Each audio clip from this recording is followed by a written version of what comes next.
ಮಾಜಿ ಸಚಿವ ಬಿಸಿ ಪಾಟೀಲ್ ಅವರಿಗೆ ನಿನ್ನೆ ಕರಾಳ ಸೋಮವಾರವಾಗಿತ್ತು. ತಮ್ಮ ಹಿರಿಯ ಮಗಳ ಪತಿ ಪ್ರತಾಪ್ ವಿಷ ಸೇವಿಸಿ ಆತ್ಮಹತ್ಯೆ ಮಾಡಿಕೊಂಡಿದ್ದಾರೆ. ಹೌದು, ಮಾಜಿ ಸಚಿವ ನಟ ಬಿಸಿ ಪಾಟೀಲ್ ಅವರ ಅಳಿಯ ಆತ್ಮಹತ್ಯೆ ಮಾಡಿಕೊಂಡಿರುವ ಘಟನೆ ನಡೆದಿದೆ. ಬಿಸಿ ಪಾಟೀಲ್ ಅವರ ದೊಡ್ಡ ಮಗಳ ಗಂಡ ಪ್ರತಾಪ್ ಕುಮಾರ್ ಕೇವಲ 41 ವರ್ಷದವರಾಗಿದ್ದರು. ವಿಷ ಸೇವಿಸಿ ಆತ್ಮಹತ್ಯೆಯನ್ನ ಮಾಡಿಕೊಂಡಿದ್ದಾರೆ. ದಾವಣಗೆರೆ ಜಿಲ್ಲೆಯ ಹೊನ್ನಾಳಿ ತಾಲೂಕು ಅರಕೆರೆ ಸಮೀಪದ ಫಾರೆಸ್ಟ್ ಸಮೀಪ ಕಾರು ನಿಲ್ಲಿಸಿ ಕಾರಿನಲ್ಲಿ ವಿಷ ಸೇವಿಸಿದ್ದಾರೆ.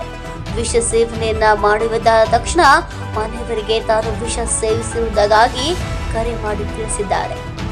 ಬಿಸಿ ಪಾಟೀಲರು ಪೊಲೀಸರ ಸಹಾಯದಿಂದ ಮೊಬೈಲ್ ಟ್ರೇಸ್ ಮಾಡಿಸಿ ಕಾರಲ್ಲಿ ವಿಲವಿಲ ಒತ್ತಾಡುತ್ತಿದ್ದ ಪ್ರತಾಪ್ನನ್ನ ಹೊನ್ನಾಳಿಯ ಸರ್ಕಾರಿ ಆಸ್ಪತ್ರೆಗೆ ದಾಖಲಿಸಿದ್ದಾರೆ.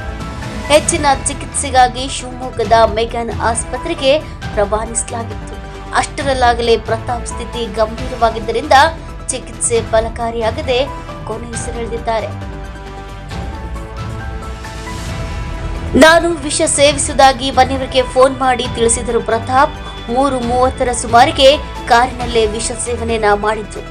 ವಿಷಯ ತಿಳಿದ ತಕ್ಷಣ ಪೊಲೀಸರು ಹೊನ್ನಾಳಿ ಆಸ್ಪತ್ರೆಗೆ ದಾಖಲು ಮಾಡಿದ್ರು.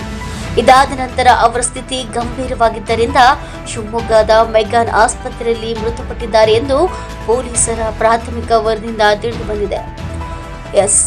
ಪ್ರತಾಪ್ ಕುಮಾರ್ ಬಿಸಿ ಪಾಟೀಲ್ ಅವರ ದೊಡ್ಡ ಮಗಳು ಸೌಮ್ಯ ಪಾಟೀಲ್ ಅವರ ಗಂಡನಾಗಿದ್ದು, ಬಿಸಿ ಪಾಟೀಲ್ ಅವರ ಹೆಂಡತಿಯಾದ ವನುಜ ಅವರ ಸ್ವಂತ ತಮ್ಮನಾಗಿದ್ದರು. ತಮ್ಮ ಹಿರಿಯ ಮಗಳ ಮೇಲೆ ಅತಿ ಹೆಚ್ಚು ಪ್ರೀತಿಯನ್ನ ಹೊಂದಿದ್ದ ಬಿಸಿ ಪಾಟೀಲರು ತಮ್ಮ ಹೆಂಡತಿಯ ತಮ್ಮನಿಗೆ ಮದುವೆ ಮಾಡಿಕೊಂಡಿದ್ರು. ಅಂದ್ರೆ ಅಕ್ಕನ ಮಗಳನ್ನೇ ಪ್ರತಾಪ್ ಮದುವೆ ಮಾಡಿಕೊಂಡಿದ್ರು. ಹಳೆಯ ಮೃತಪಟ್ಟ ಮಾಹಿತಿ ತಿಳಿದು ಮರಣೋತ್ತರ ಪರೀಕ್ಷೆನಲ್ಲೇ ಬಿಸಿ ಪಾಟೀಲ್ ಅವರು ಶಿವಮೊಗ್ಗದ ಮೆಗ್ಗಾನ್ ಆಸ್ಪತ್ರೆಯ ಶವಾಗಾರಕ್ಕೆ ಭೇಟಿ ನೀಡಿದರು. ದಾವಣಗೆರೆ ಎಸ್ಪಿ ಉಮಾ ಪ್ರಶಾಂತ್ ಮಾಹಿತಿಯನ್ನು ನೀಡಿ ಹೊನ್ನಾಳಿ ಸಮೀಪದ ಫಾರೆಸ್ಟ್ ಬಳಿ ಕಾರಿನಲ್ಲಿ ವಿಷ ಸೇವಿಸಿ ಆತ್ಮಹತ್ಯೆ ಮಾಡಿಕೊಂಡಿದ್ದಾರೆ. 2:30 ಸುಮಾರಿಗೆ ಪೊಲೀಸರಿಗೆ ಮಾಹಿತಿ ಸಿಕ್ತು. ಹೊನ್ನಾಳಿಯಲ್ಲಿ ಪ್ರಾಥಮಿಕ ಚಿಕಿತ್ಸೆ ನಂತರ ಮೆಗ್ಗಾನ್ ಆಸ್ಪತ್ರೆಯಲ್ಲಿ ಸಾವಾಗಿದೆ. ಶಿವಮೊಗ್ಗದ ಮುಖಾಂತರ ಹೊನ್ನಾಳಿಗೆ ಆಗಮಿಸಿ ನಂತರ ಬಸಪಟ್ಟಣಕ್ಕೆ ಹೋಗ್ತಾ ಇದ್ರು. ವೈಯಕ್ತಿಕ ಕಾರಣದಿಂದ ವಿಷ ಸೇವನೆ ಮಾಡಿದ್ದಾರೆ. ಯಾವುದೇ ಡೆತ್ ನೋಟ್ ಸಿಕ್ಕಿಲ್ಲ. ಪ್ರಕರಣ ದಾಖಲಾದ ನಂತರ ಮುಂದಿನ ತನಿಖೆನ ನಡೆಸಲಾಗುವುದೆಂದು ದಾವಣಗೆರೆಯ ಎಸ್ಪಿ ಉಮಾ ಪ್ರಶಾಂತ್ ಅವರು ಮಾಹಿತಿಯನ್ನ ನೀಡಿದ್ದಾರೆ.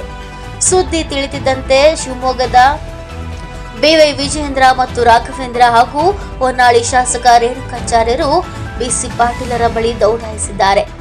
ತಮ್ಮ ಮಾಜಿ ಸಚಿವರಾಗಿರುವ ಬಿಸಿ ಪಾಟೀಲ್ ಅವರಿಗೆ ಸಾಂತ್ವನವನ್ನ ಹೇಳಿದ್ದಾರೆ.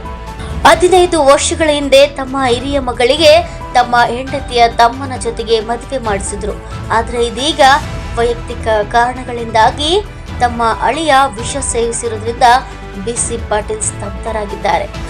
ತಮ್ಮ ಹಿರಿಯ ಮಗನಂತೆ ಇದ್ರು. ನನ್ನೆಲ್ಲ ರಾಜಕೀಯ ವ್ಯವಹಾರಗಳು, ಜಮೀನು ಪ್ರತಿಯೊಂದನ್ನು ಅವರೇ ನೋಡ್ಕೊಳ್ತಾ ಇದ್ರು. ನನ್ನ ಜೊತೆ ಸದಾ ಇರ್ತಾ ಇದ್ರು. ನನ್ನ ಮನೆ ಅಳಿಯನಾಗಿ ಅಲ್ಲ, ನನ್ನ ಮಗನಾಗಿದ್ರು ಅಂತ ಬಿಸಿ ಪಾಟೀಲ್ ಕಂಬನಿ ಮಿಡಿದಿದ್ದಾರೆ. News bureau NKS TV4 Davanagere. ಏನಿಲ್ಲ, ಅವನಿಗೆ ಮಕ್ಕಳಾಗಿರಲಿಲ್ಲ. ಅದೊಂದು ಸ್ವಲ್ಪ ಕೊರಗಿತ್ತು. Was addicted for drinks. ಅದು ಸ್ವಲ್ಪ ಒನ್ ಟೈಮ್ ಫ್ಯಾಟಿ ಲಿವರ್ ಆಗಿತ್ತು. ಅದಾದಮೇಲೆ ನಾನು ಬೆಂಗಳೂರಲ್ಲಿ ಕರ್ಕೊಂಡೋಗಿ 2 ತಿಂಗಳು ಕಾಡಂಬ ಅಂತ ಒಂದು ಡಿ ಅಡಿಕ್ಷನ್ ಸೆಂಟರ್ ಇದೆ, ಅಲ್ಲಿ 2 ತಿಂಗಳು ಅವ್ರಿಗೆ ಟ್ರೀಟ್ಮೆಂಟ್ ಮಾಡಿದ್ವಿ. ಅಲ್ಲಿಂದ ಬಂದಮೇಲೆ ಚೆನ್ನಾಗಿದ್ದು ಒಳ್ಳೆಯ ಫಿಸಿಕ್ಕು ಇದಾಯಿತು. ಮಗ ಇದ್ದಂಗೆ ಇದು ಅವನೇ ನಂದೆಲ್ಲ ಸಂಪೂರ್ಣ ಜವಾಬ್ದಾರಿ. ಎಂಟೈರ್ ಲ್ಯಾಂಡ್ ಇರ್ಬೋದು, ಪಾಲಿಟಿಕ್ಸ್ ಇರ್ಬೋದು,